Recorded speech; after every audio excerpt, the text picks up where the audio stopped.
समय की बात है, एक घना जंगल था जिसे सुरम्य वन के नाम से जाना जाता था। इस जंगल में विभिन्न प्रकार के जीव जंतु रहते थे और यह जगह अपने प्राकृतिक सौंदर्य के लिए प्रसिद्ध थी।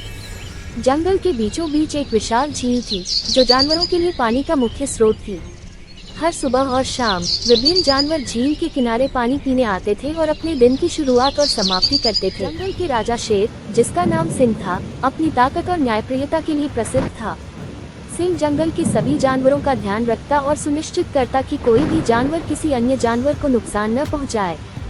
सिंह के साथ उसकी रानी शेरनी सविता भी रहती थी, जो अपनी बुद्धिमानी और दयालुता के लिए जानी जाती थी। जंगल के किनारे एक छोटा सा गांव था जहां कुछ आदिवासी लोग रहते थे। ये लोग जंगल के साथ तालमेल बनाकर रहते थे और कभी भी जंगल को नुकसान नहीं पहुंचाते थे। वे जानवरों की तरह ही जंगल का एक हिस्सा थे और उनकी परंपराएं और रीति रिवाज जंगल के साथ जुड़ी हुई थी। जंगल में एक अजीब घटना घटी। एक बड़े हाथी, जिसका नाम गजराज था, ने देखा कि झील का पानी धीरे धीरे सूख रहा है। गजराज ने इस बारे में सोचा और तुरंत सिंह के पास गया। महाराज, हमारी झील का पानी कम होता जा रहा है। अगर यह ऐसे ही चलता रहा तो हमें पानी की भारी कमी का सामना करना पड़ेगा। गजराज ने चिंता व्यक्त की। सिंह ने गंभीरता से सुना और तुरंत ही एक सभा बुलाई। सभी जानवर इस सभा में शामिल हुए, जिसमें गजराज, बंदर मंकी, हिरनहरी और अन्य प्रमुख जानवर शामिल थे। सिंह ने सभी को स्थिति समझाए और समाधान खोजने के लिए सुझाव मांगे।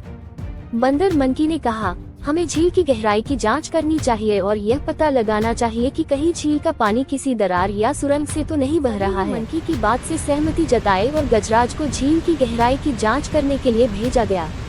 गजराज ने झील में जाकर हर कोने की जांच की और पाया कि झील के एक कोने में एक बड़ा सुराख था जिससे पानी धीरे धीरे बह रहा था। उसने तुरंत सिंह को ये जानकारी दी। सभी जानवरों को बुलाया और कहा, हमें इस सुराख को तुरंत बंद करना होगा। हमें मिलकर काम करना होगा ताकि हमारी झील बच सके। सभी जानवरों ने मिलकर झील के उस हिस्से को बड़े पत्थरों और मिट्टी से बंद कर दिया।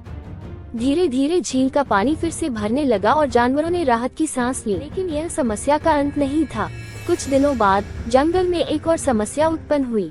गांव के आदिवासियों ने देखा कि जंगल के किनारे कई पेड़ अचानक सूखने लगे हैं।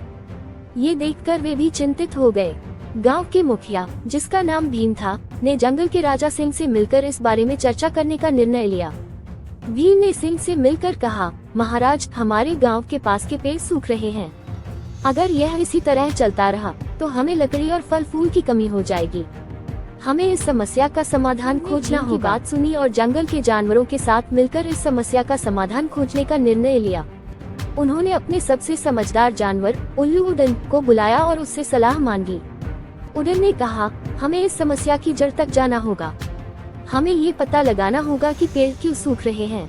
हो सकता है कि जमीन में पानी की कमी हो या कोई बीमारी फैल रही हो। सिंह ने उड़न की बात मानी और जंगल के विभिन्न हिस्सों में जानवरों को भेजा ताकि वे जांच कर सके कि पेड़ों के सूखने का कारण क्या है। कुछ दिनों की जांच के बाद उन्हें पता चला कि जंगल में एक नई बीमारी फैल रही है जिससे पेड़ सूख रहे हैं। सिंह ने तुरंत ही सभी जानवरों को इस बीमारी से लड़ने के लिए संगठित किया। उन्होंने उड़न को इस बीमारी का इलाज खोजने की जिम्मेदारी सौंपी। उड़न ने अपने ज्ञान का उपयोग किया और विभिन्न जड़ी बूटियों और औषधियों का उपयोग करके एक इलाज तैयार किया। बीच गांव के लोग और जंगल के जानवर मिलकर पेड़ों की देखभाल करने लगे। उन्होंने सूखते पेड़ों पर औषधियों का छिड़काव किया और उन्हें पानी दिया। धीरे धीरे पेड़ स्वस्थ होने लगे और जंगल में हरियाली वापस आ गई। सिंह ने सभी को धन्यवाद दिया और कहा, हमने मिलकर इस समस्या का सामना किया और इसे हल किया। हमें हमेशा एकजुट रहना चाहिए और एक दूसरे की मदद करनी चाहिए। केवल तभी हम अपने जंगल को सुरक्षित और समृद्ध रख सकते हैं।